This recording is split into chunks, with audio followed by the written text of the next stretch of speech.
বাংলাদেশে যেভাবে পরপর টার্গেট হচ্ছে হিন্দুদা, মারধর করা হচ্ছে, আগুন লাগিয়ে দেওয়া হচ্ছে ঘরবাড়িতে। চট্টগ্রামে রাষ্ট্রপুঞ্জ অনুমোদিত মানবাধিকার সংগঠনের প্রতিনিধি দল গিয়ে পৌঁছলো।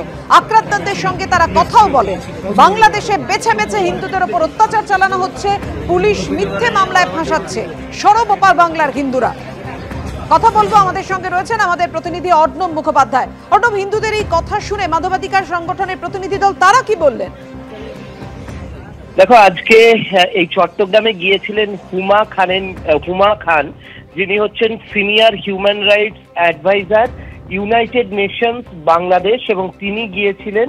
তো তিনি গিয়ে মূলত যে জায়গাগুলোতে ঘুরে দেখেছেন সেই জায়গাগুলো হচ্ছে চট্টগ্রামের হরিজন কলোনি, সেবক কলোনি, এই সমস্ত জায়গায় যান এবং সেখানকার মানুষদের সঙ্গে কথা বলেন এবং ঘুরে দেখেন হচ্ছে সেখানে হিন্দুদের বাড়িতে যে হামলা হয়েছে, তাদের ওপর যে হামলা হয়েছে, তাদের উপাসনাস্থল বা হিন্দু মন্দিরগুলোর ওপর যে হামলা হয়েছে সেগুলো তারা ঘুরে দেখেন। সেই সঙ্গে এই হুমা খানের সামনে হিন্দুরা যে বিষয়গুলো বলেছে সেগুলো খুব গুরুত্বপূর্ণ।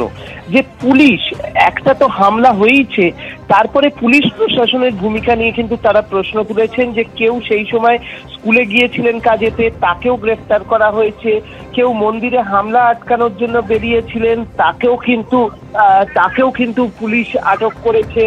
অন্যদিকে দেখা যাচ্ছে যে একটা গোষ্ঠী, তারা হচ্ছে এই নিরাপরাধ বলে যারা দাবি করছেন তাদেরকে মারধর করে পুলিশের হাতে তুলে দিয়েছে। অর্থাৎ তাদের ওপর একদিকে যেরকম অত্যাচার হয়েছে সেরকম আইনের দিক থেকেও তারা কোনো সাহায্য পাননি। এই বিষয়গুলোই তারা তুলে ধরেন এবং তাদের সঙ্গে ছিলেন চট্টগ্রাম বিশ্ববিদ্যালয়ের অধ্যাপক একজন ছিলেন, কুশল বরণ চক্রবর্তী। তিনি পুরো জায়গাগুলো ঘুরে দেখান এবং এরপরে যেটা জানা যাচ্ছে, হুমা খান সমস্ত কিছু ঘুরে দেখার পরে তিনি সাতকনিয়াতেও গিয়েছিলেন, যে আইনজীবী যিনি খুন হয়েছিলেন তার বাড়িতেও কিন্তু যান। ধন্যবাদ তোমায়।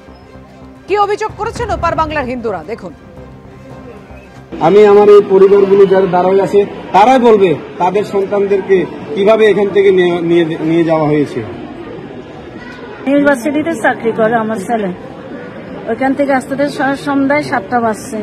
আমার ছেলে যেখানে এলাকাতে আসছে, আমার ছেলেকে অনেক মারধর করছে। অনেক মারধর করার পর আমার ছেলে অনেক রক্ত ভাই গেছে, কিন্তু আমার ছেলেকে আর দেখিও নাই। কিন্তু আমার ছেলেকে অনেক মারধর করে থানায় নিয়ে গেছে, কিন্তু পুলিশে মারে না, পাবলিকে মারছে। আমার ছেলে কি দোষ করছিল? আমার ছেলেকে এরকম মারছে কি? আমার ছেলেকে একদম অন্যায় করছে না? একটা গাড়ি বানছেন, একটা পাতার হাতে নিয়েছে, কি করছে আমার ছেলে? আমার ছেলে তো কিছু করে নাই। আমার ছেলেকে অনেক মারধর করে থানায় নিয়ে গেছে, থানায় নিয়ে অনেক মামলা দিছে। যখন আমরা গেছিলাম এখানে থানায় ছাড়ার জন্য, ওরা বলছে কিন্তু আমরা ছাড়বো না, ওদের অনেক মামলা দিছে, অনেক মানুষ করে মামলা দিচ্ছে, গাড়ি ভাঙছে। মানুষের কোন করছে? আমার ছেলেটা কোন করে নাই, কেন মারছে আমার ছেলেকে? আমার আজকে 26 তারিখে নিয়ে গেছে, আজকে 1 মাস হয়ে গেছে, কিন্তু আমাদের ছেলেকে আমরা চেহারাও দেখি নাই।